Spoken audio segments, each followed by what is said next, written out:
really going to be here today. Oh, no, we would not fail. No, I just think some people might be wondering. Do you? Yeah, well, it's been several weeks. Yeah, well, that's why I posted. Well, I posted to tell everyone. Well, that's how that works. Oh, Yeah. You tell them. Yeah. Oh. Hang on, guys. Sorry, just rearranging. Here we go.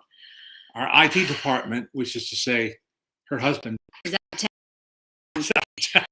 We have new interwebs, and I don't know how to work them. So here we are. Now, are you not going to kick it, well, young man? I probably am, but I'm going to try not to. Okay. Hi, everybody. Hello. Hi, everybody. I am. I'll tell you what. My mom just took care of the baby so I could shower, and I very nearly feel like a person. Hi, Evie. I very, very nearly feel like a person. Well, good. But only kind of. Well, okay. Don't ask for the world. Don't ask for the moment. I wouldn't. Yeah. I'm lucky that I got to do that. Oh God, yeah. Showering felt nice. Daisy's almost 5 months. In a few days, she'll be 5 months. And growing more adorable by the day. She is adorable. She's also really not liking sleep right now. Yeah. So as you can imagine, I am tired. What happens is she gets uncharacteristically cranky. Yes. And doesn't want. And who of us doesn't? In fairness, when we don't sleep, you know. Which could be relieved by a nap. Yes, except that she won't nap. Yeah. But hey, that's again, this babies, you know, babies. But we're here, and it's nice to be back with you. And the last few weeks have been wild. If this is your first time joining us, we stream every Sunday from 2 o'clock Pacific time on YouTube, Instagram, Facebook, and the Twitter. So you can always join us there and send questions. I'm Leonard Malton, and This is my daughter, Jessie. I like someone wrote, "Good evening, Leonard Malton and daughter." Hello to you too, Paul. You can call me whatever you like. And daughter is not the worst thing I've heard. I'll take that. And again, last week at an event that we attended, somebody thought we were a married couple, or perhaps just a couple. Yeah. Which always kind of creeps us out. It's not something anybody. No. Oh man. So we've had a lot going on. Yes, we have quite a bit. And just yesterday, we had your mother and I had dinner with some friends last night, and as we were driving home, I said, "So next Sunday is the Academy Awards?" Yeah. Duh. I know. It's crazy. It doesn't. And yet, in our mailbox yesterday, we received a weekly Variety, Hollywood Reporter, the published issue of The Wrap. They normally don't do a print edition except during the season, and the LA Times envelope. Yes. All of them jam-packed with ads promoting the movies they want the readers to vote for, which means, I haven't checked this, it's easy enough to check. Yeah. But obviously voting is not closed. I don't know. It used to be done by, for centuries. It was done by mail, snail mail. And now it's an electronic system, so it takes no time to count or log the votes that come in. It's all so different. I think Doug says, "Hey, look, Jessie brought her dad." Again, either way works. Whatever pleases you. Yes, Evie. Yes, we are going bonkers. There's so much happening. And this is the thing, because of the COVIDs, everything got moved around. And because of the Olympics, the Winter Olympics. Yeah, so the initial push, which everyone knew about, that meant that the Oscars weren't going to be when they normally are. Then you add in the COVIDs, and it's crazy. So what you had last weekend were the BAFTAs, the Critics' Choice Awards. BAFTA being the British Academy Film Television Arts, blah, blah, blah, blah. Blah, blah, blah. And so you had that, and then South by Southwest is on, and it's all at the same time. That's in Austin, Texas. It's all at the same time. And where they're trying, where they really count on launching movies, which means press. Yep. They want press coverage. They want people. They want word of mouth. They want ink. And a lot of people are there. Yeah. You know, a lot of people are there. It just the film portion just ended. Yeah. Yep. Janet, who the woman who's in charge of the film portion, she's been posting a lot, and so I've been having my FOMO moments, watching and wishing we were there, but also knowing that with everything going on, it's just not possible. And hoping that next year, we will be. So, all right, let's just give us a summary of what we've been up to. A week ago, Thursday. It goes back further than that. Well, we went up Wednesday, but a week ago. No, but Spirit Awards. So the first Sunday that we weren't able to stream with you guys, which is 2 Sundays ago, I was working the Independent Spirit Awards. And I've done that now for, I think it's more than 10 years. I was trying to figure it out. A very long time. My dad has been attending since it started. Since a restaurant. The whole thing began. Los Angeles Boulevard. Yeah. And it's the craziest part of it is that because no one shows up for rehearsal except the hosts, no one knows what's going on. So one of my jobs is, because I'm quite easy to see from stage, is to stand by the stage and flail my arms wildly to try to get people in our direction off stage. After they accept their award. And then I take them backstage to do their photos and their press and all of that. And man, it's a wild experience. It made even stranger again because of COVID and everything else. To be around that many people was a crazy feeling. Now, was anybody masked? So we were. All of us working, we had to be tested. We had to be fully vaxxed. And we had to wear masks the whole show. The 7,000 people that were sitting there were not. Which I did say multiple times to people, does this not seem like it doesn't really make sense to anyone? No, okay, great. But it meant that I got to talk to a lot of different actors and actresses and directors and see a bunch of our publicist friends, which again, seeing people in person is just... And seeing people full face. Yeah. But honestly, just in person, that alone, was so exciting. I will tell you one of the funniest bits that happened the other night. At Spirit Awards was, one of the first winners was Troy Kotsur, who is the fellow from Coda, and he's deaf. That was actually something that was very cool to see this year. Spirit Awards do off and on have someone doing sign language in the front.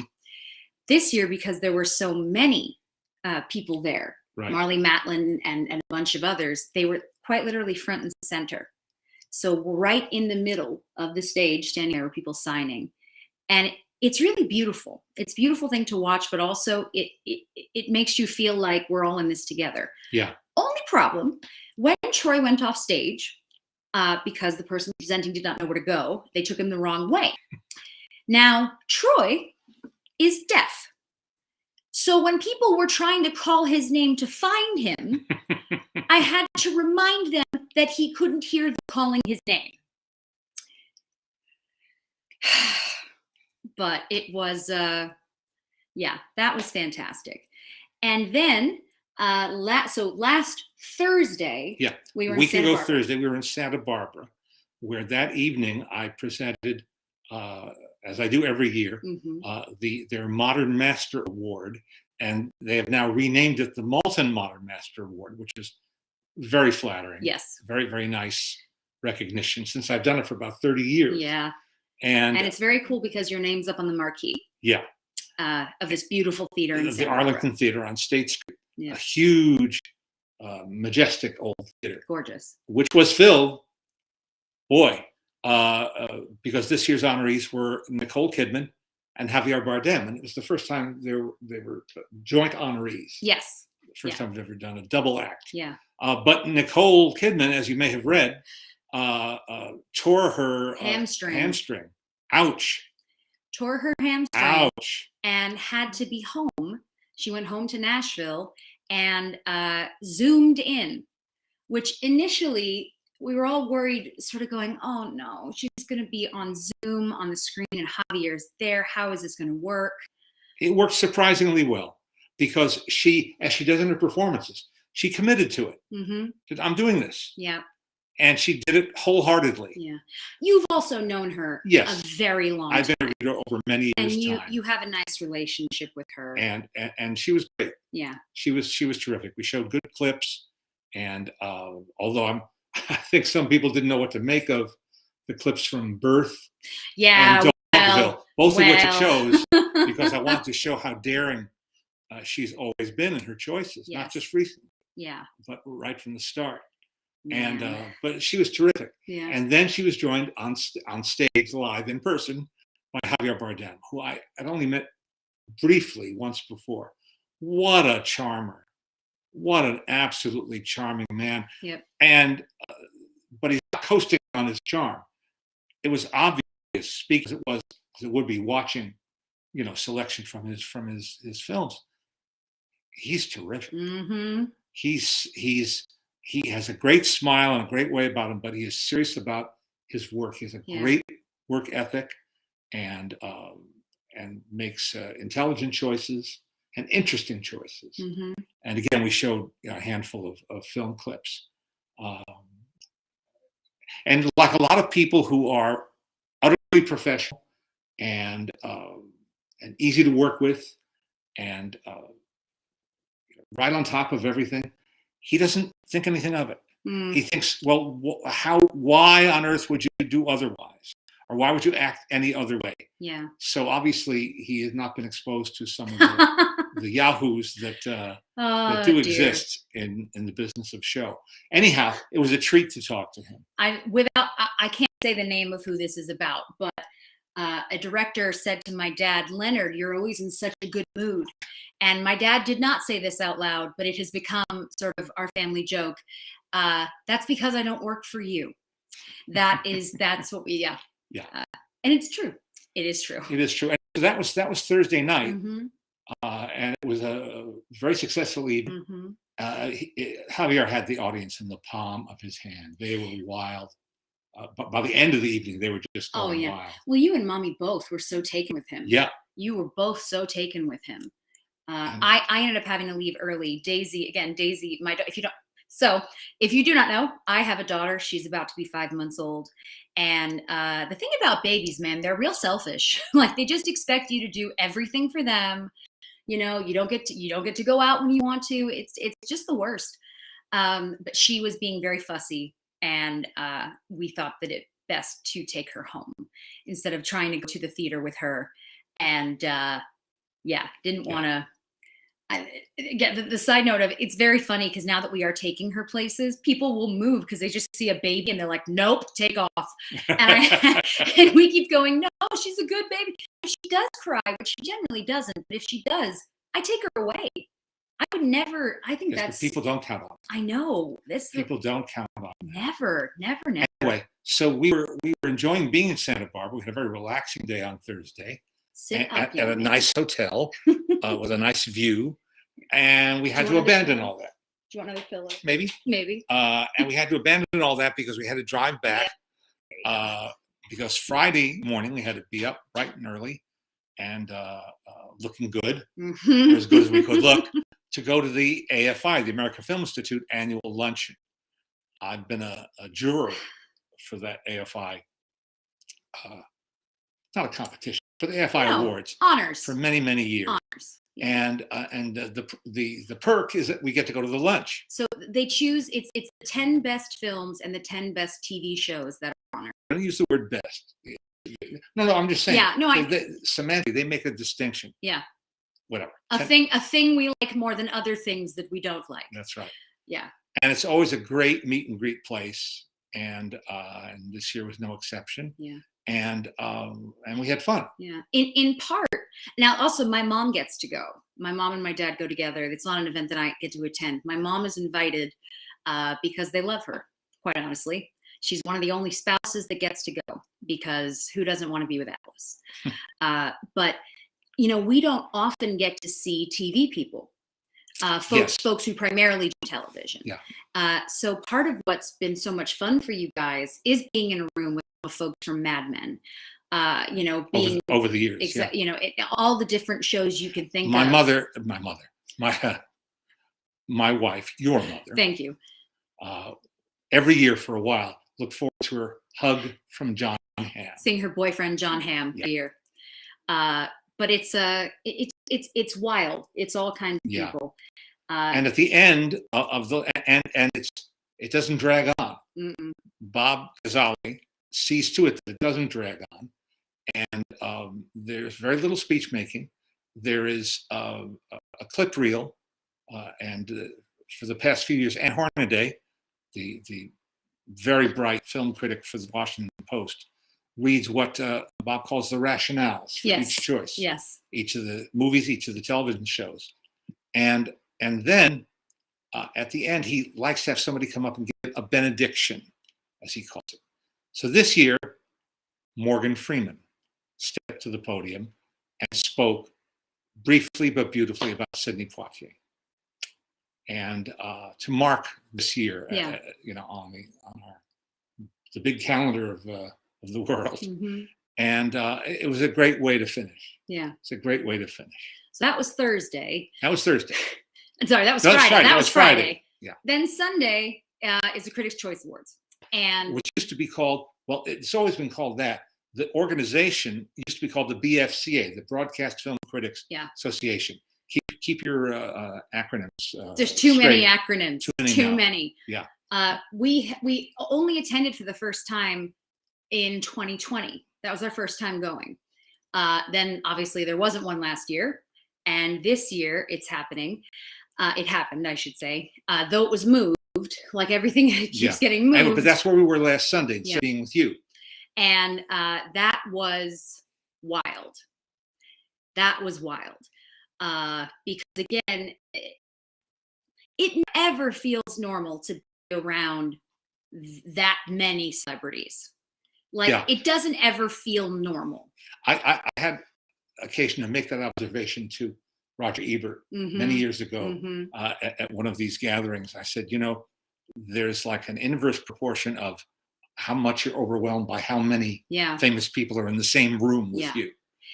And that's not to say that famous people are better, or that it's just the idea that what I kept joking was every crush I've ever had was in that room, because Joshua Jackson was there, who I have loved since Mighty Ducks. Kieran Culkin, I've loved for years, one of my favorite actors. And of course, he's now on Succession. Yeah, he's on Succession. Evan Peters, like just everywhere you looked. And so imagine that. So we sit down at our table, and right next to us is the Licorice Pizza table with Paul Thomas Anderson sitting there. And his two young actors. And no, she wasn't there. Oh. No, she wasn't there. But some of the other actors were there. So he's right there. And you've met him a bunch of times. And so it was nice to sort of say hello. Diagonal from us is where Ava DuVernay is sitting. And we know Ava. And so making eye contact with her. And then she came over and gave hugs, which was amazing. By the way, if you have an aversion to name dropping, go get a drink of water in the kitchen or something, because that's what this is right now. But it's authentic. But it's authentic. It's not like, as I say, it's not normal. Like, it's not normal. Yeah, the other 11 months of the year. This is not normal. This doesn't happen. And again, and now my dad interviewing someone many, many years, it's not like they're friends, but you have a nice relationship. Yeah. But looking around and having all of those people, it's a lot. And then before the evening was out, we got to chat for a few minutes with Lin-Manuel Miranda. He's such a sweetheart. And he too, we've known him for a few years. I say no, we met him a bunch of times. Yeah. And he's very, very sweet. Just lovely. And I got to meet Hamish Linklater, who I'm a huge fan of, and was as weird as I could have hoped he would be. Like, just adorably awkward. I got to meet him. I got to meet some of the actors from Sex Education, the Netflix show, which is so good. And I got to tell them how great I think they are. It's just overwhelming, because you get to walk around basically saying, hi, you're brilliant. I love you. There's Brian Cox. Yeah. Hi, you're brilliant. I love you. When else do you have that opportunity to actually just keep saying to everybody, you're great. You're great. I love you. You're great. And of course, it's always interesting to who has that je ne sais quoi. Will Smith is a movie star. And when I say that, I mean that when he walks into a room, you look at him. Now, he doesn't do, it's not like they're antics. It's not like he's doing something ridiculous. No. He is really genuine, very smiley, very excitable. He's a cauldron of enthusiasm. That's very nice. That's a very nice description.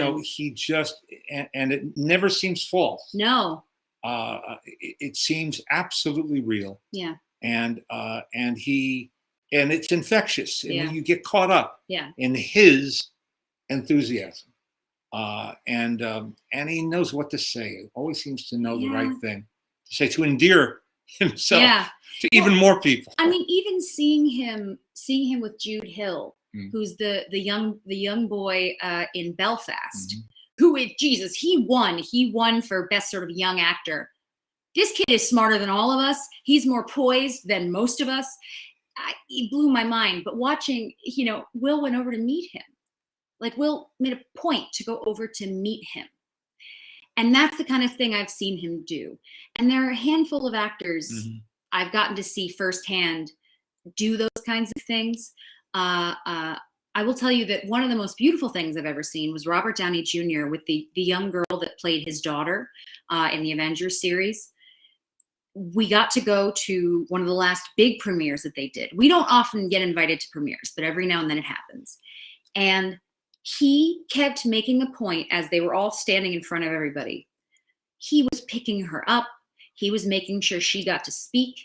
He was making sure that she was included in everything. He wanted to make sure she shared the spotlight. Yeah, she absolutely got her time. And then when the event was over and it was time to party, he was out on the dance floor with her.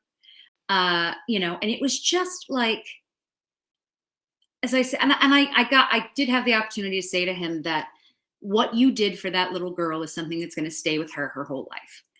And she's going to remember how kind you were and hopefully pass that along, say it's just very special. So it's been a wild time for all of us, but we're very happy. As I say, this is not typical. No, this is not normal. This is part of normal. What we call here in La La Land, the season. Yeah, it's the season.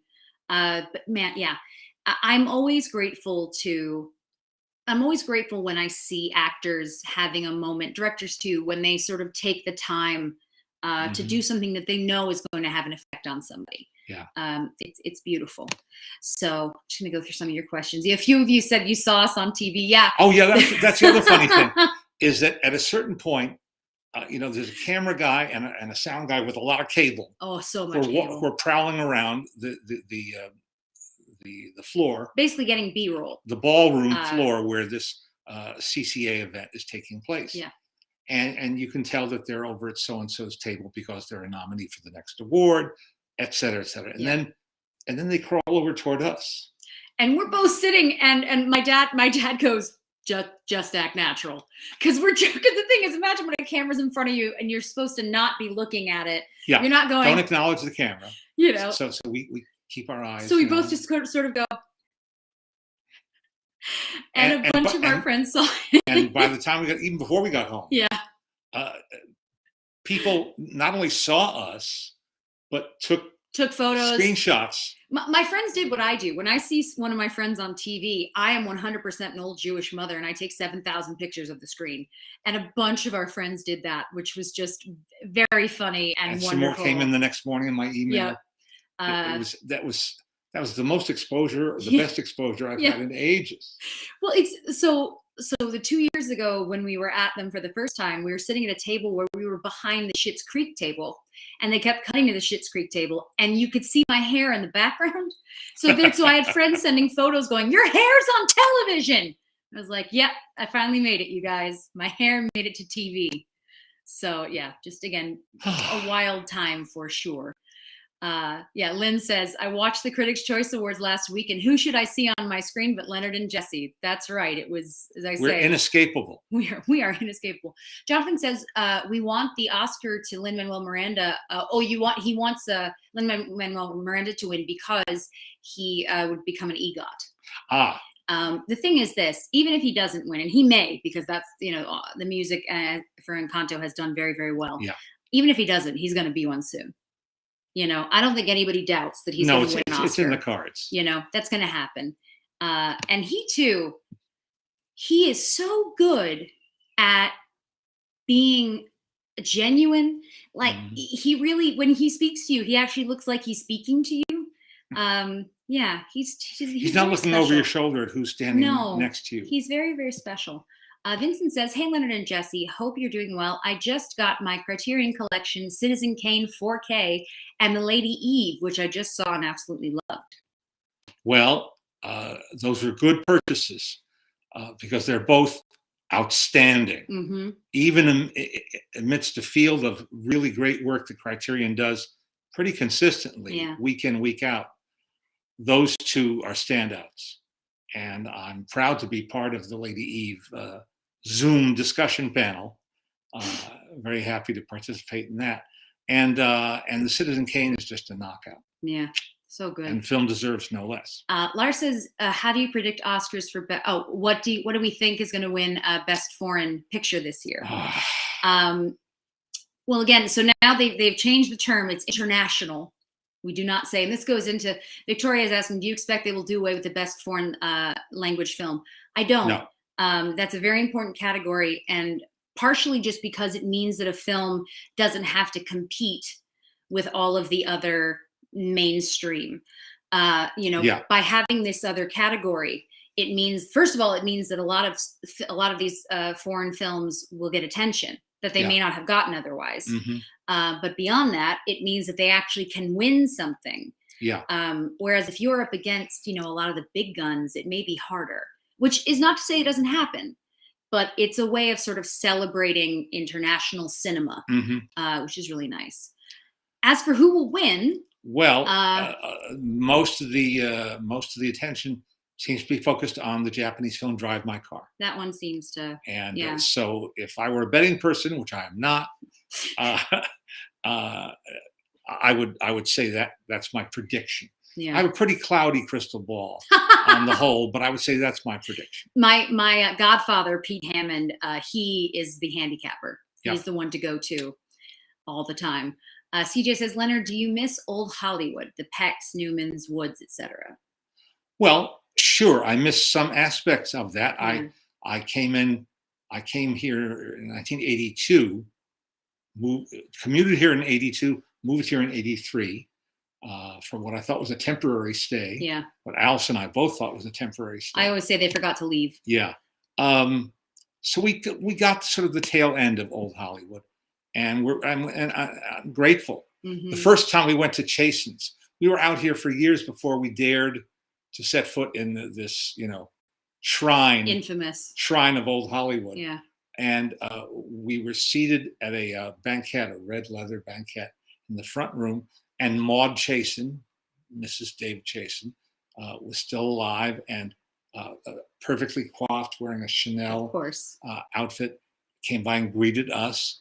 And there was a table for, I think, 8 in our line of vision, right in our line of vision. And one by one, the people who were going to dine there, Edgar Bergen's wife, Frances, and her companion, Audrey Meadows, and I think her husband, another couple, and then Mr. and Mrs. Jimmy Stewart. It's like, well, this is a Chasen's That's your Chasen's experience. Yeah. Man. Wow. So we got in on the tail end of that, and I'm very happy we did. But, we've had wonderful experiences. I think in New Hollywood.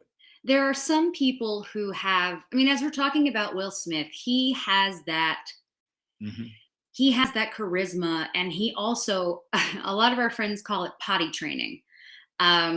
He wants to give each person a moment and an experience, by which I mean, if you're finally getting to meet Will Smith, he's not going to go, nah. He is going to take a moment and speak to you, because he knows that could mean so much to you. Yeah, like Tom Hanks. He's another one. They're sort of ambassadors. Yeah. Ambassadors for Hollywood, you might say. And they, as I say, I really believe that they Guillermo said it the other day when we were interviewing Guillermo del Toro. He said that that's something very important to him. And he's told his kids. He told his kids that he will never be brusque. No, he will always take a picture. He will always talk to them. And that's very him. But again, it's like because the people that he grew up loving did the same for him. Yep. And he passes that on. So to me, there are some folks who get it. There are some folks who understand. Again, part of what's funny about Working Spirit Awards is you do see a lot of the younger actors, the newcomers, the folks you haven't necessarily heard of. And it's always interesting to see what they're like. Even the ones who are known, it's always interesting to see what they're like in person. Are they shy? Are they loud? How do they carry themselves? There's an actress named Diana Agron who was on Glee. I never watched Glee, but she was on that. And then she's made a handful of movies. She was, first of all, stunning. Like stunningly beautiful. She's beautiful. Beyond that, though, she carries herself beautifully. And the way she spoke to everyone, it was like, I can't quite describe it. She's just graceful and lovely. And I have never wondered what she was like. Again, I know who she is. I've seen her in a few movies. But she really, for me, she was one that I came away from that event going, well, okay, you are definitely someone special. Whereas there are other folks who are there and you go, someone needs to teach you. Someone needs to teach you how to do this. Yeah. Years and years ago at the LA Film Critics, we used to have a luncheon. Now it's a dinner. Yeah. At that luncheon, Gene Hackman won that year.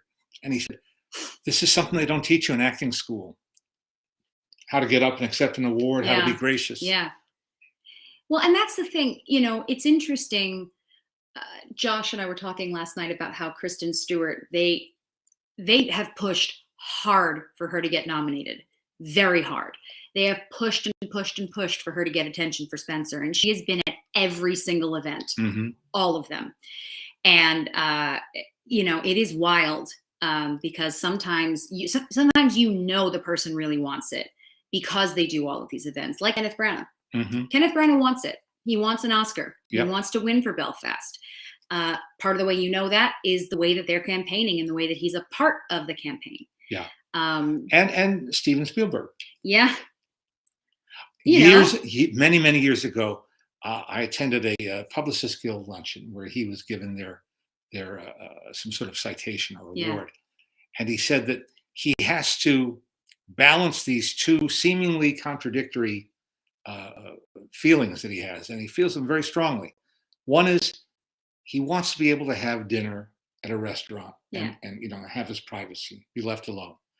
At the same time, he wants to be on the cover of Time magazine. So I thought that was wonderfully candid of him. That's honest. To admit. It's honest. Not everybody will own up to that. No. But he did. Yeah. Well, that's the thing. It's not wrong to want to win. It's not wrong to want to win. Or to hope to win when other people have said you deserve to win. Yeah. Well, even, that push that they did for the last Avengers film, when Kevin went out with everybody, they wanted to break all of the box office numbers. They wanted to go beyond as far as they physically could for one of the last big openings. Yeah. To the point where they actually had almost all of the cast go out to different screenings. And I mean like all over the place, sent them to different screenings to entice people. And then because the word went out, oh my God, Scarlett Johansson showed up to my screening, Kevin Feige's at my screening, because that was happening. People started going more. I mean, they were always going to go, weren't they? But it was the idea of, oh my God, Chris Evans could be at my screening. And they pushed. And so it's just, as I say, it's interesting when people want it. They want that. Let's see, Christopher says, I've been watching the seventh Rules virtual Trek Con panels this weekend. Oh my. One of my favorite panels has been one with visual effects supervisor Dan Curry. Have you ever interviewed Dan Curry? I've spoken to him, yes, about his main title. Not Dan Perry. Forgive me. I just did a name switch. Things. Just did a name switch. I'm not sure if I have met him. I just did a name substitution. It's okay. But I'll go look it up. Robert says, do you hope that Cooper Hoffman carries on the family name? Well, he's very endearing in this film in a role that was written and tailored, for him. Mm-hmm. And he's very likable. And if he sets his sights on this and is serious about it, I'm all for it. Yeah. His father, one of the great actors of our generation, but says they're big shoes to fill. But I was watching him on Sunday night, because he was just next to us. I didn't meet him, but I was kind of just watching him because Paul Thomas Anderson was very fatherly with him at the table. The way that everybody there, you could tell, was looking at him like this is our kid, in a nice way. And first of all, he was a lot softer looking in person because the trailers I've seen, he looks one way. In person, he's much softer. But he was very smiley and he seemed to be having a good time. And I hope he was. And we'll see. Hope, yes, if he does this, I hope he enjoys it. Mm-hmm. I hope it is something that he pursues for the pleasure of doing it. Yeah. Well, I can't imagine to have your father, first of all, just be, one of the most incredible actors that we've had in a long time. Just to name it, Philip Seymour Hoffman. But then also to have your father die in such a public way. Everybody knows your business. Yeah. This very personal thing, everybody knows your business. Yeah. So I imagine that would be hard. But if it is something that he loves, hopefully he's able to pursue it, What did you think of King Richard and Will Smith's performance in it? I like King Richard very much. I think it's a very good movie, very well thought out, and well scripted, well directed, well cast. Mm. And I think Will Smith is terrific in it because you're not thinking about Will Smith. You're thinking about the character he's playing. Yeah. And that's the highest compliment I could pay. Yeah. The main qualm I've heard is that it's tough because you already know the ending. I didn't feel that. But it's always, look, when I was watching 127 Hours and the opening, all you're waiting for is for him to slide down between those rocks. And then once he's between those rocks, you're waiting for him to cut his arm off. Yeah. Or the running joke, it's like the Titanic sinks. It is tough when you know the outcome of a story. That's where fiction sort of has more fun because It could be anything. But when you know how it ends, that can be a little harder. So I think that it really speaks to a movie and how good it can be if you know the ending, but you're still in it. Yeah. It's still. Yeah. And it won me over completely. Yeah. Yeah. And and Will Smith may win. He absolutely may win. We'll see. He's won a number of the different awards that have been out. Someone earlier said, "Are there too many award shows?" Absolutely. Yeah. There's too many. They're all. First of all. And this year we didn't have the Golden Globes. Or a bunch of other festivals bunch of stuff got canceled. Yeah. A bunch of things. And the LA Film Critics dinner. The Palm Springs Film Festival all kinds of stuff was canceled. So this was actually a quieter year than others.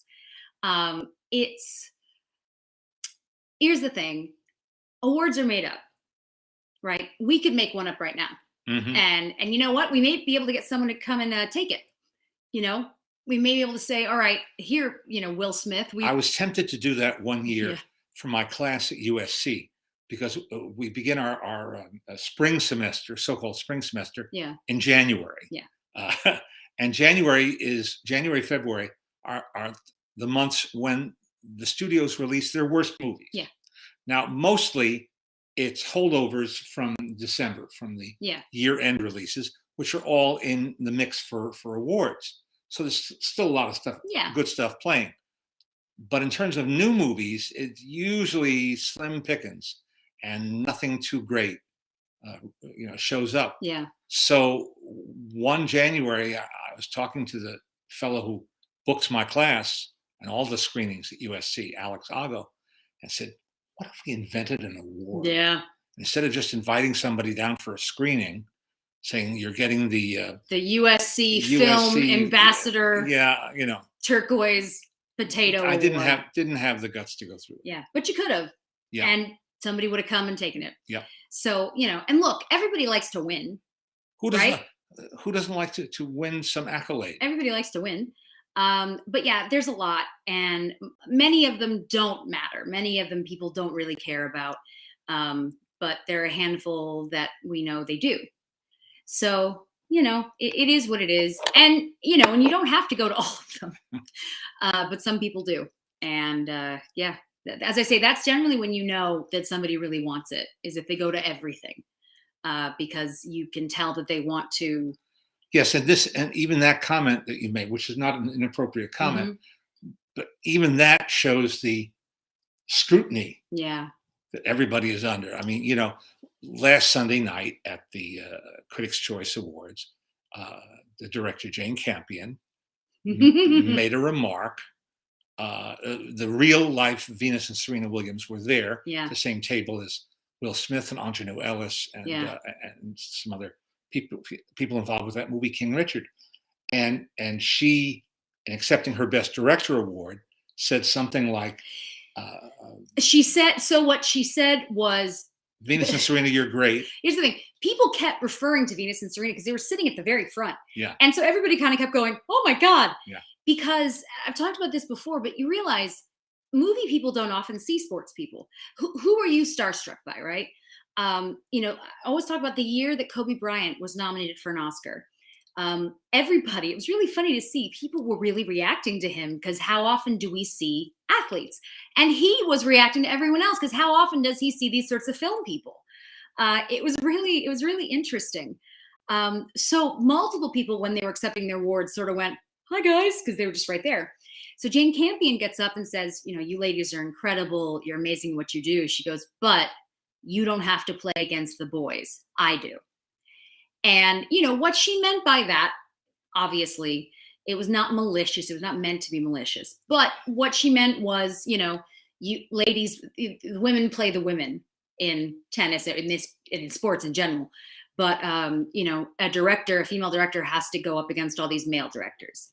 And what has traditionally been a male-dominated field. And so she didn't mean it, but it just came out, and it wasn't ideal. But so what? She made made a little she's impromptu wisecrack, and that's all it was. That's all it was. That's all it was. She's real kooky. Like, that's the thing. When she got up there, like, gee, she's a little bit crazy. Lovely, a little bit crazy. But then it got reported. Yeah, there was a whole thing, and she had to release an apology. Really, truly, wow. It's saying malicious, maybe not, but stupid. Yeah, no, it wasn't the right thing to say. But I understand, like, you can understand what she was saying, what she meant. Yeah. Which is that the fact that she felt like, I can't believe I won when women are A, so rarely nominated, and B, so rarely win. Yeah. So I know what she meant, and also remember, she's not on stages very often. Like, a lot of her films are offbeat. If it were another year, something like Power of the Dog might not be every year you don't know what you're going to be up against. Yeah. And when you hear her speak, she definitely is not someone who's done this ton and has it the luck of the draw. Always. I mean, all right. How did Al Pacino lose the Best Actor Oscar 7 times? And for movies like The Godfather, Godfather Part 2, Dog Day Afternoon, he kept losing because those particular years, someone else had a performance in a movie that that stole his thunder, you might say, so it is the luck of the draw sometimes. Yeah. It's or timing in life is everything. Yeah. No, guys, I know Kobe Bryant won his Academy Award. I'm just talking about when he was initially around everybody. It was just a funny thing to watch. Yes, First of all, because he's huge. He's at huge, the Oscar obviously. nominees luncheon. It was obvious that he was starstruck. Yeah. Well, but and that the actors were starstruck. But that's it. Like, and the publicists who normally are fazed by nothing, I kept seeing them going, I want to ask for a photo. It was just, it was a neat thing to watch, to experience people going, oh my God. I loved that. That was a really fun year. Let me pull up some of your questions. Oh, and I have a few collectibles today. Good. Charles says, move the Oscar ceremony to TCM. I don't know how that would go. They're a little bit disorganized. I don't know how that would go. You mean the Oscar people? I mean both of them. I say with love, both of them. Jay says, your thoughts on relegating important awards like Best Editor. Oh, you're going to ask about the moving. It's stupid. It's completely disrespectful. Sorry, I'll finish his sentence.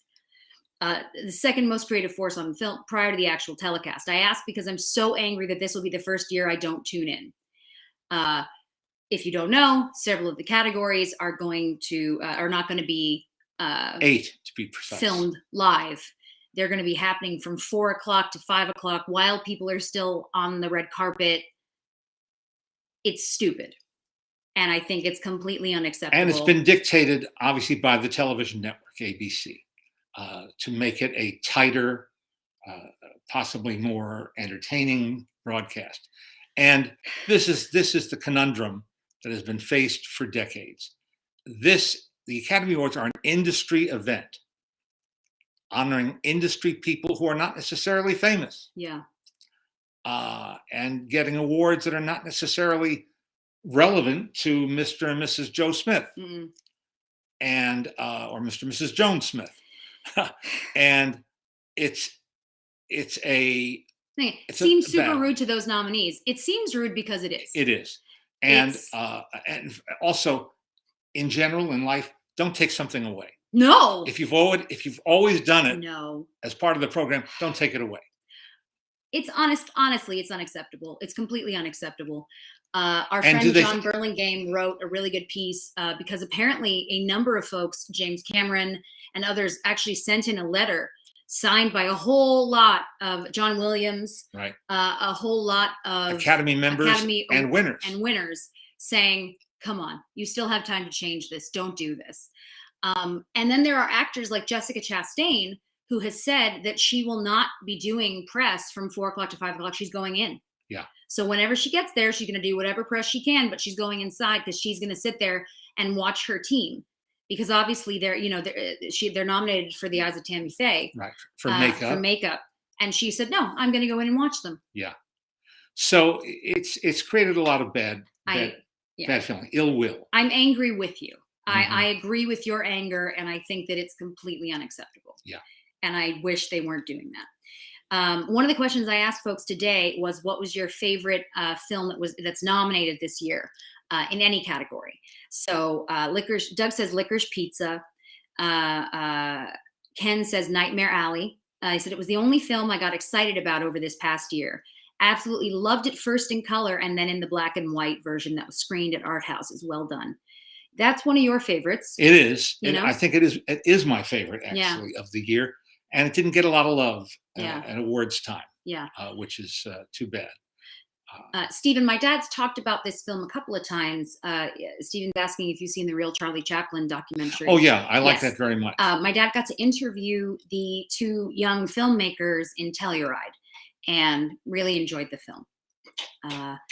Chris says, I just can't get into the Oscars with the way so many categories are treated. The producer insults my intelligence with every interview he gives, and no performer or director will stand up and take a real stand.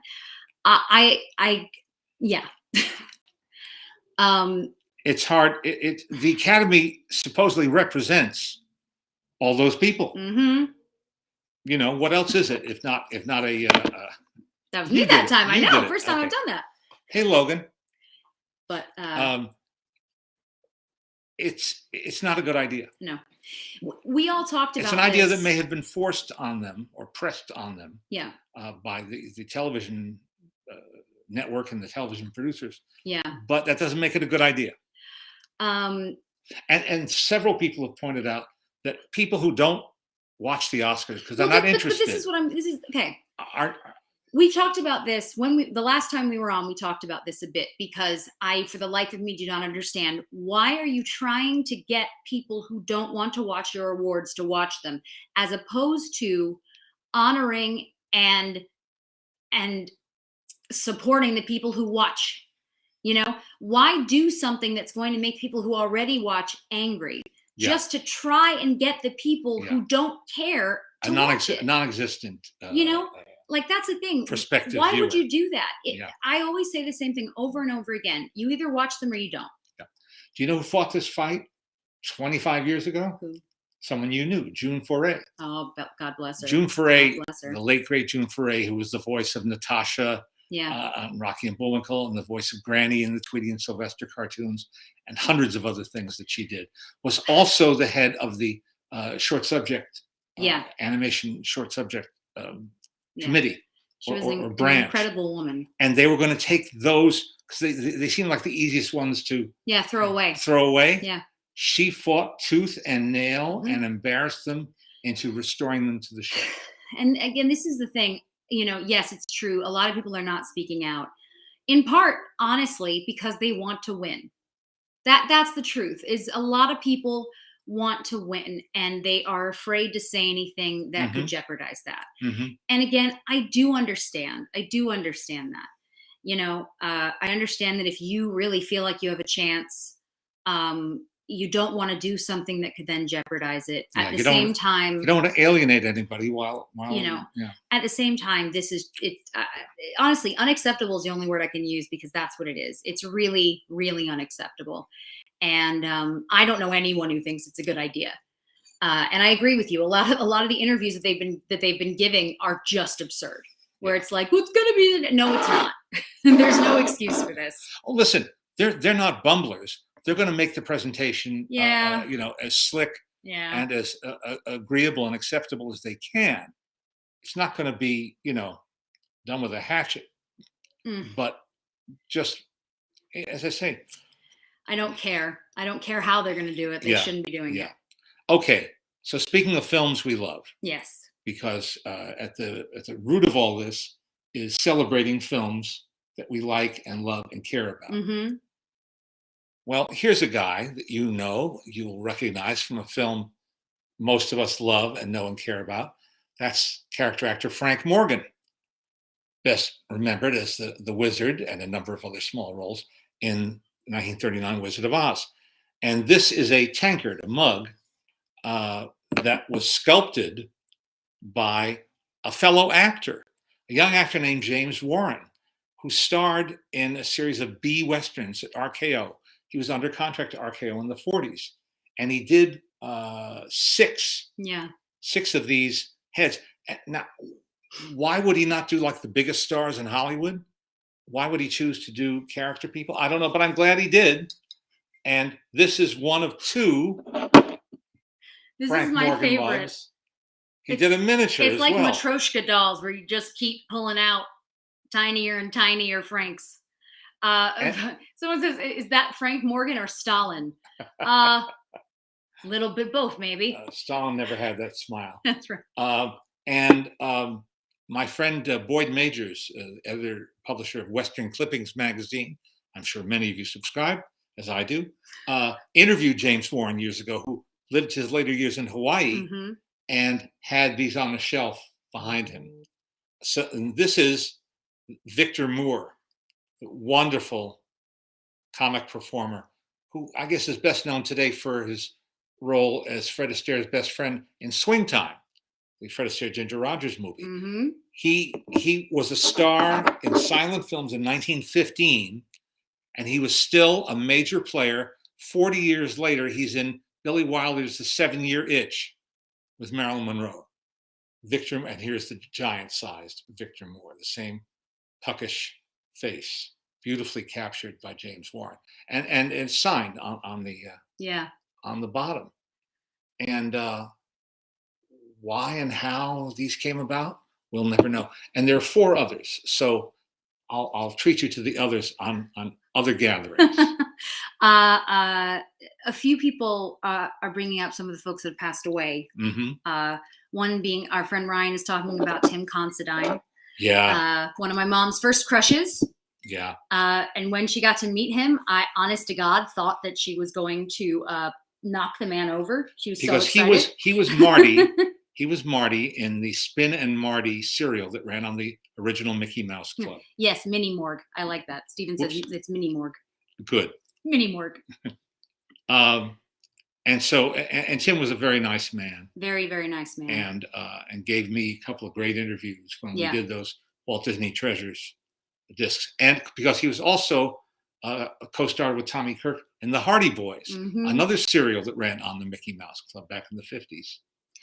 And, I think it's really tough when, so William Hurt passed away. Oh, yeah. And we found out that news while driving to the Critics' Choice Awards, which is the best time to learn that. What a good actor. I saw him on stage. I saw him more than once on stage in New York.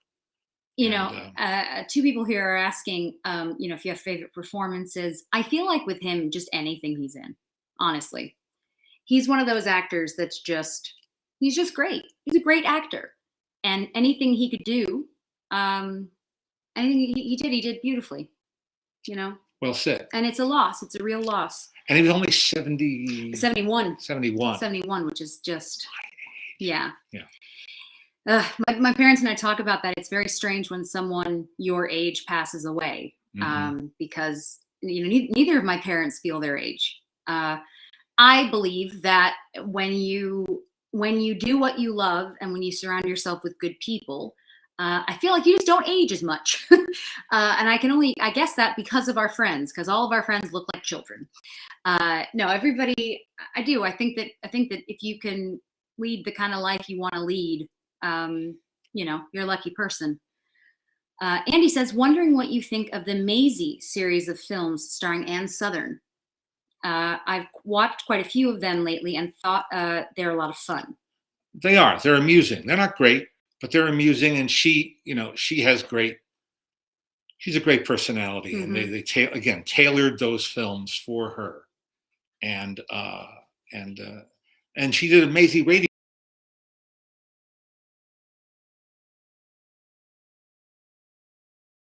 MGM briefly went into the syndicated radio business. So you can hear. This is Mabel, if you haven't seen her before. And Logan has the packaging for a mailman Logan. Hi, fast Logan. food sandwich of some sort. I think my husband left that in here. Anyway, what's your favorite movie? She says, all dogs go to heaven. No. The other question, so my friend Teresa, first she says her favorite nominated films this year are Mitchell's vs. the Machines and Tick, Tick, Boom. And she says her favorite, what films from 2021, how do you feel? Are there any that didn't receive nominations that you wish had? She's mentioning Werewolves Within and The Harder They Fall. I did not see Werewolves Within. I saw The Harder They Fall and wasn't you didn't love impressed. It, no.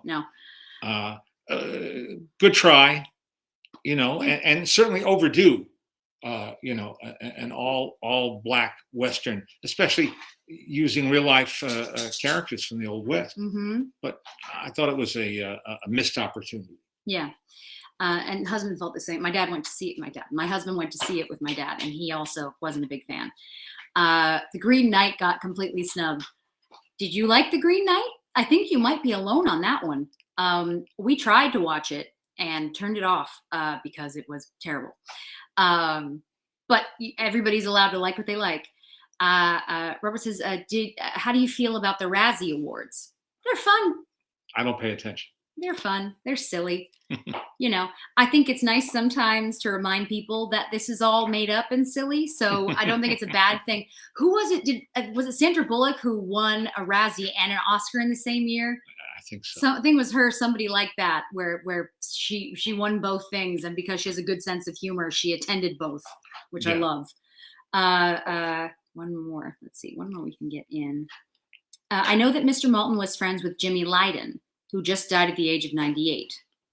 My condolences on your loss. What a good long life he had. What a lovely fellow he was.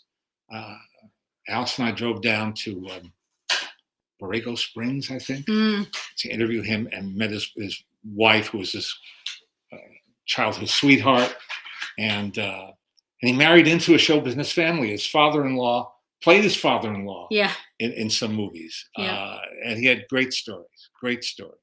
and great memories.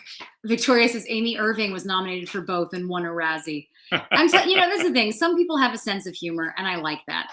Some people, you can't take all of this too seriously. Yeah. You really can't. Oh, since this is the weekend, spring has just sprung, right? Spring sprung. Did you read that they're taking away daylight savings? Yeah. About time. Yeah. I grew up in New Jersey, and the first sign of spring in New Jersey was the appearance of the Good Humor truck. Not the first baseball game of the new season, right? But the Good Humor man ringing his bells and saying to my parent, "Give me 15 cents." And everything was 15 cents except the chocolate eclair on a stick, 20 cents. Ooh. They charged a premium for that. But it was worth it. Well, now Good Humor or Carvel? Is that a Sophie's Choice question? That is a Sophie's Choice sorry. question. What about you guys? Carvel or Good Humor? And could you grow up with Carvel as my parents did? We, the West Coasters, don't tend to have it, though there is one Carvel here. Yeah. We know where it is. It's the only reason to go to Fox for screenings. The only thing that makes it acceptable is it's right near Fox, so we can go get ice cream afterwards. It's an ice cream. It's a premium ice cream product. Remember that for next time, guys. The last question here is Jerry saying, do you remember the first time you went to the Oscars and how exciting was it? I've never attended the Oscars. I remember my first time covering the Oscars, and it was unforgettable. I wrote about it at some length in my new book, Starstruck.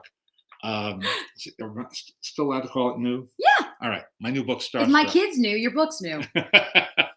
His book came out the same time my kid was born. They're new. They're both new. It was the year of Dances with Wolves. Sure. And I never worked arrivals at the Oscars, which were that year at the Shrine Auditorium. Downtown LA. Downtown, across the street from USC. And Lisa Gibbons was the designated. David says, Fudgy the Whale. Absolutely. Thank you. Absolutely. Thank you. Absolutely. Cheers to Fudgy. For those who may not know, Ralph's does sell Carvel cakes in the frozen section, just so you know. They explained it was a more innocent time then. Believe me, the only TV crews were CNN and one of the local LA stations and us from Entertainment Tonight. Yeah. And while I had to stay put on the perimeter of the arrivals red carpet, our producer could wander the carpet and try to pull people over. Can you imagine? So someone had done that and brought over Francis Ford Coppola. Great. So I'm having a nice little chat with Francis Coppola. And then I see out of the corner of my eye, Julia Roberts has just arrived. Now, fortunately, the paparazzi, the photogs, got her first. And then I'm trying to cut off Francis Coppola. Good luck. How am I going to do that? And why would I want to be rude to a great filmmaker? Really, honestly. And fortunately, she lingered a little bit. Yeah. And he was able to finish his thought. I was able to thank him. And she arrived just in time for me to get her on camera. However, when Kevin Costner arrived, all hell broke loose. Yeah. And I found myself holding, picture there's a microphone in my arm, going, Kevin, Kevin, Kevin, Kevin, Kevin, Kevin, Kevin. What a pitiful, what a pitiful place to be, both literally and cosmically. But see, again, this is the thing. I think that if somebody ever experienced what a red carpet is like once, they would take pity on both the people on either side. For people on the receiving end, if you've ever heard the amount of noise that comes out of fans, but also photogs, it is overwhelming. And you kind of want to go, they're already looking. Like, you don't have to shout left, right, over the shoulder, here, right. You don't need to. They're right there. They're right there. They'll do all the angles. They know what they're doing. It's fine. You don't have to yell at them.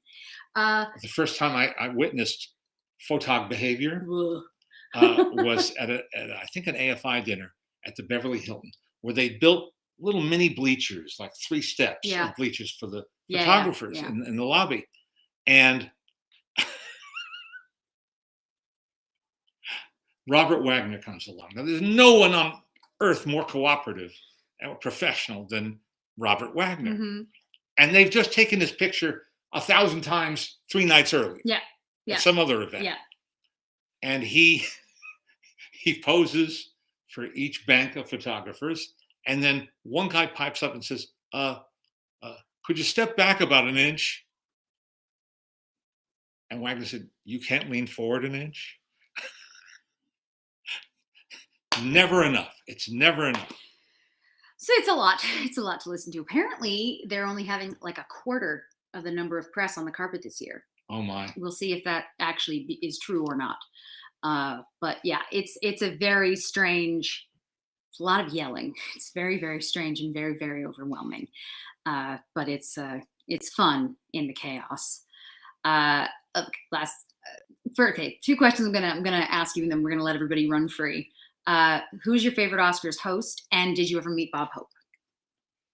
Well, they're two sides of the same coin. Mm-hmm. Bob Hope is my favorite Oscar host because I grew up with him. Yeah. I mean, Johnny Carson did a very good job, and Billy Crystal did a very good job too. Yeah. But I grew up watching Bob Hope, so he's for me the emblematic Oscars host. Yeah. And he had the best line. The running joke, for those of you who are younger, the running joke was that Bob Hope. I can hear my child screaming. Okay.